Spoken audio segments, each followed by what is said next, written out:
Las florecillas de San Francisco, capítulo 18, del maravilloso capítulo que tuvo San Francisco en Santa María de los Ángeles, donde concurrieron más de 5000 frailes. El siervo fiel de Cristo, San Francisco,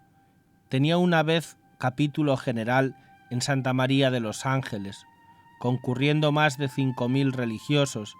al cual asistió también Santo Domingo, cabeza y fundamento de la orden de predicadores, el cual, a la sazón, caminaba de Borgoña a Roma,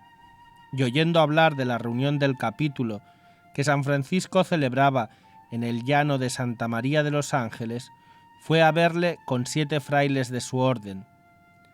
Concurrió también el referido capítulo un cardenal devotísimo de San Francisco,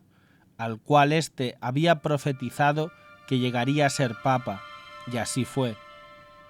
Había venido el cardenal a propósito desde Perusa, donde estaba la corte, a Asís. Todos los días visitaba a San Francisco y a sus frailes en el capítulo, y sacaba grandísimo provecho y devoción de visitar a tan santo colegio. Y viéndoles sentados en aquella llanura, alrededor de Santa María, en grupos de 40, 100, 200 o 300 juntos, todos empleados en hablar de Dios con oraciones, gemidos, lágrimas y ejercicios de caridad,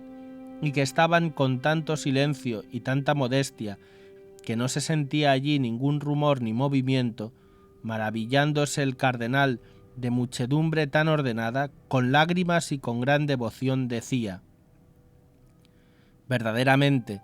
que este es el campo y el ejercicio de los caballeros de Dios. No se oía entre tanta multitud ninguna palabra frívola o baja, sino que por el contrario, en cada grupo de frailes se oraba y recitaba el oficio divino, o se lloraban los pecados propios o ajenos, o se trataba de la salud de las almas. Había en aquel campo cabañas o cobertizos de esteras distintas según la diversidad de provincias de los frailes que las habitaban, y por eso se llamaba aquel capítulo de los cobertizos,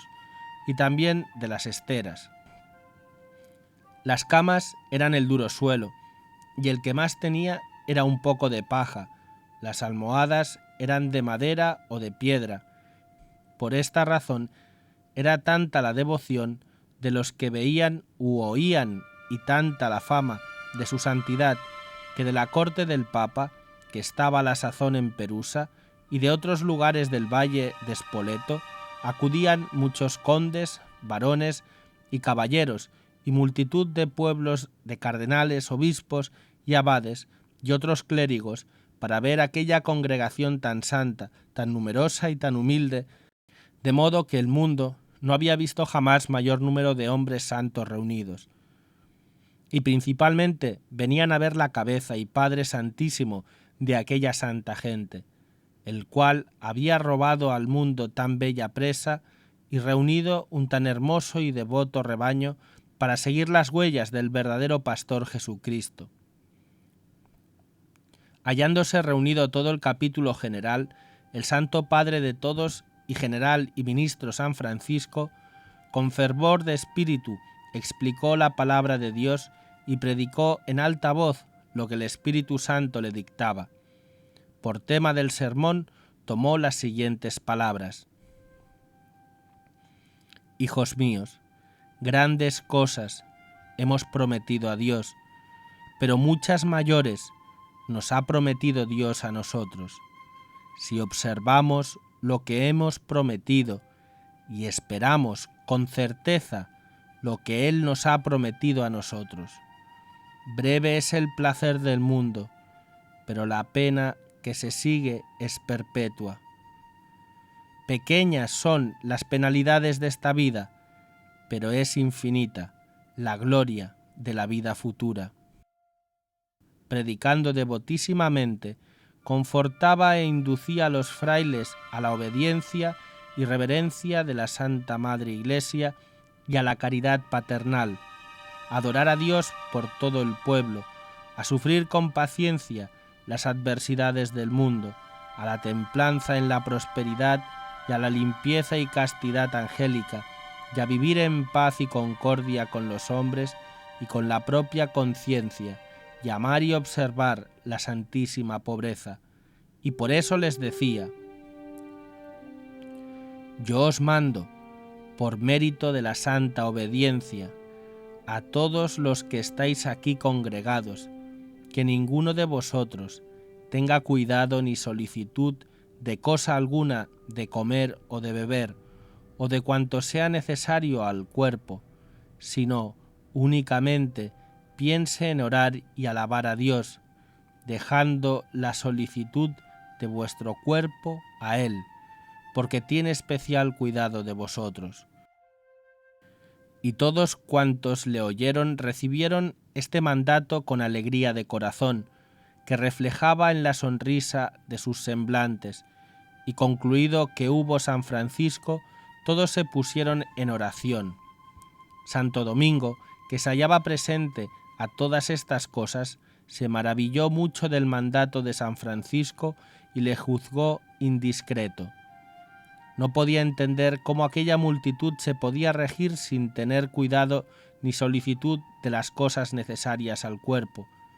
Pero el principal pastor, Cristo bendito, queriendo manifestar cómo se cuida de sus ovejas y el singular amor que profesa a sus pobres, inmediatamente inspiró a la gente de Perusa, de Spoleto, de Foligno, de Espelo y de Asís y de otras tierras comarcanas que llevasen de comer y de beber a aquella santa congregación. Y he aquí que de pronto vienen de todas aquellas referidas tierras hombres con jumentos, caballos y carros cargados de pan, vino, judías, caza y otros buenos alimentos de que los pobrecitos de Cristo tenían necesidad. Además de esto, trajeron manteles, servilletas, platos, cubiertos y otras vasijas para el servicio de aquella multitud. Y se reputaba dichoso el que podía llevar alguna cosa o servir con más solicitud a los frailes, de tal suerte que los caballeros, varones y demás gentiles hombres que habían venido de espectadores, con gran humildad y devoción los querían servir por sí mismos. Por lo cual Santo Domingo, viendo aquellas cosas y conociendo verdaderamente que la providencia divina cuidaba de todo, humildemente reconoció que se había engañado al calificar de indiscreto el mandato de San Francisco, y yendo a buscarle, se echó a sus pies de rodillas y humildemente le confesó su culpa y añadió: verdaderamente, Dios tiene un cuidado especial de estos santos pobrecitos, y yo no lo sabía. De aquí en adelante prometo observar la evangélica y santa pobreza, y maldigo en nombre de Dios a todos los frailes de mi orden que dentro de ella presumen de tener alguna cosa propia. De este modo, Santo Domingo quedó muy edificado de la fe del Santísimo Francisco y de la obediencia y pobreza de tan numeroso y ordenado colegio de la providencia divina y de la copiosa abundancia de todos sus bienes. En aquel mismo capítulo le fue dicho a San Francisco que muchos de sus religiosos llevaban cilicio sobre la carne y argollas de hierro, por lo cual muchos enfermaban, algunos morían y bastantes se veían imposibilitados para orar. Luego, San Francisco, como padre discretísimo, mandó por santa obediencia que todos los que llevasen cilicio o argollas de hierro se los diesen, y así lo hicieron, y le fueron entregados más de 500 cilicios y muchas más argollas de los brazos y de la cintura, tantas que formaron un gran montón, y San Francisco hizo que los dejasen allí.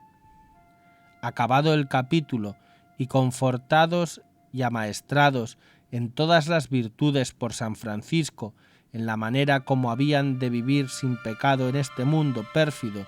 con la bendición de Dios y del Santo, los frailes tornaron a sus provincias, muy consolados con espirituales alegrías.